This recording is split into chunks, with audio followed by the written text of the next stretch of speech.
16 और 17 साल के नाबालिग बच्चों की अगर लड़ाई हो जाए तो आप क्या कहेंगे? उसका अंजाम क्या होगा? यही कि हो सकता है दोनों आपस में एक दूसरे को मारे पीटे, रोने लगे या फिर माता पिता तक बात पहुंच जाए। बहुत कम ऐसे चांसेस होते हैं कि मामला बहुत ज्यादा तूल पकड़ ले, लेकिन यहाँ कुछ और हुआ है।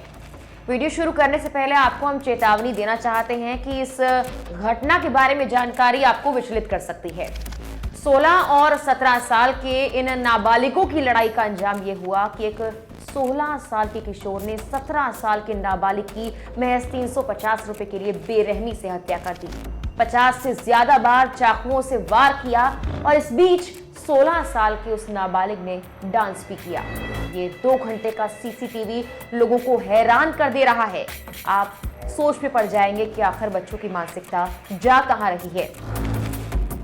साक्षी हत्याकांड। कुछ वक्त पहले ये वारदात दिल्ली से ही सामने आई थी और तब भी ये सवाल उठा था कि आखिर नाबालिग बच्चों के मन में इस तरह की बातें क्यों आ रही हैं कि वो इस तरह की वारदात को अंजाम दे रहे हैं। नमस्कार, मेरा नाम है मेघना सचदेवा। आप मुझे देख रहे हैं लोकमत हिंदी पर।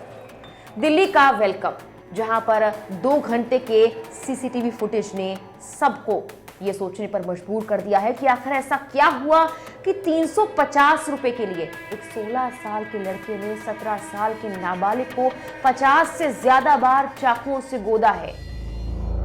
खून से लथपथ किशोर को नजदीकी अस्पताल ले जाया गया, जहां उसे मृत घोषित कर दिया गया। बुधवार को काफी प्रयासों के बाद मृतक की शिनाख्त जाफराबाद निवासी यूसुफ के रूप में हुई है। यूसुफ महज 17 साल का था।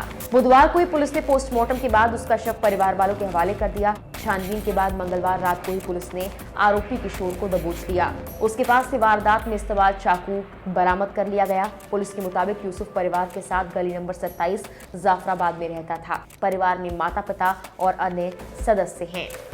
यूसुफ अपने भाई के साथ वेलकम में ही कपड़ों की कढ़ाई का काम करता था। मंगलवार रात वो ये कहकर निकला कि उसे कुछ काम है, लेकिन उसे ये नहीं पता था कि 350 रुपए की लूट की वारदात को अंजाम देने के लिए 17 साल के इस यूसुफ की हत्या की प्लानिंग 16 साल के आरोपी ने की हुई है।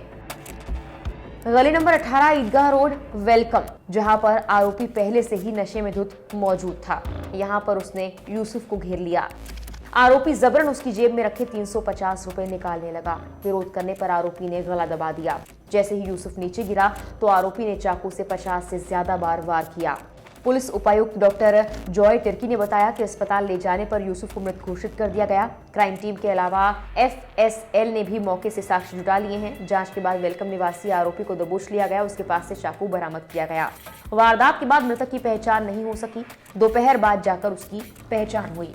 वेलकम में यूसुफ हत्याकांड का दिल दहला देने वाला एक सीसीटीवी फुटेज भी सामने आया। इसमें यूसुफ पर आरोपी जानवरों की तरह चेहरे और गले पर चाकू से हमला कर रहा है। इस दौरान कभी वो चेहरे को लात से मारता है तो कभी बाल घसीटकर गली में ले जाते हुए दिखा। वो नाचते हुए मोहल्ले वालों को ललकार भी रहा है। एक सवाल ये भी कि इस घटना के दौरान किसी ने भी यूसुफ को बचाने का प्रयास नहीं किया। आरोपी ने यूसुफ की गर्दन पर चाकू से इतने वार किए कि उसकी गर्दन लगभग अलग ही हो गई। स्थानीय लोगों ने दावा किया कि आरोपी पहले भी हत्या के मामलों में शामिल रह चुका है। नाबालिग होने का फायदा उठाकर आरोपी जल्द ही बाल सुधार गृह से बाहर आ जाता है। आरोपी ने तीसरी वारदात को अंजाम दिया। वहीं इस मामले पर वरिष्ठ अधिकारी कुछ भी बोलने के लिए तैयार नहीं। उनका कहना है कि कानून के अनुसार आगे कार्रवाई की जाएगी। फिलहाल नाबालिग को पकड़कर जेजे बोर्ड में पेश किया गया, जहां से उसे बाल सुधार गृह भेज दिया गया। इसी साल 28 मई की बात है जब दिल्ली के शाहबाद डेरी इलाके में एक 16 साल की लड़की साक्षी की हत्या का मामला सामने आया था। उस वक्त भी कुछ ऐसा ही हुआ था और ये सवाल भी उठा था कि आखिर बच्चों की मानसिकता कहाँ जा रही है। और सवाल ये भी था कि मौका वारदात पर मौजूद और लोगों ने इस वारदात को रोकने की कोई कोशिश नहीं की और ऐसा ही एक बार फिर हुआ है। मामले को लेकर जो भी अपडेट आएगी लोकमत हिंदी आपको देगा। फिलहाल के लिए इस वीडियो में इतना ही।